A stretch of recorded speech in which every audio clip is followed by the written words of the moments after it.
इसी कारण मैं यहाँ आता हूँ। वृद्ध ने आगे लिखा, दूसरी बात, जो पुण्य आत्मा लोग आपकी अमृतवाणी सुनने के लिए आते हैं, उनके बीच बैठने का भी मुझे पुण्य मिलता है। इसी कारण मैं सत्संग में आता हूँ।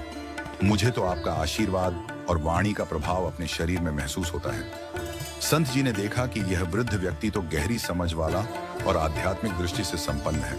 उन्होंने वृद्ध से पूछा, तुम रोज सत्संग में समय पर क्यों आते हो और हमेशा सामने बैठते हो? वृद्ध ने उत्तर दिया, बाबा जी, मैं परिवार में सबसे बड़ा हूं और जब बड़े लोग कुछ करते हैं तो छोटे भी वैसा ही करते हैं। जब मैंने सत्संग में आना शुरू किया तो मेरा बड़ा बेटा भी यहाँ आने लगा। शुरू में मैं उसे बहाने से लाता था, लेकिन फिर वह अपनी पत्नी को लाया और पत्नी ने बच्चों को लाया। अब पूरा परिवार यहाँ आता है। मुझे लगता है कि इससे घर में संस्कार आ रहे हैं। संत जी ने उसकी बातों को ध्यान से सुना और समझा।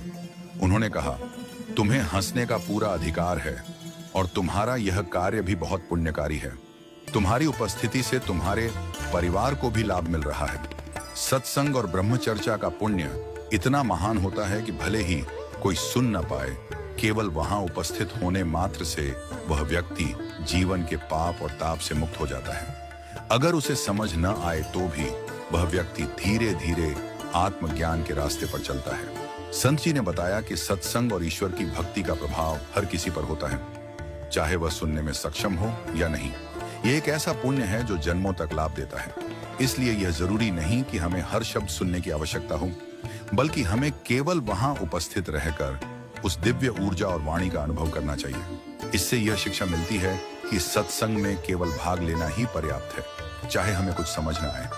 ईश्वर की वाणी का प्रभाव एकाग्रता और मनन से मनुष्य के जीवन में शांति और सुख लेकर आता है।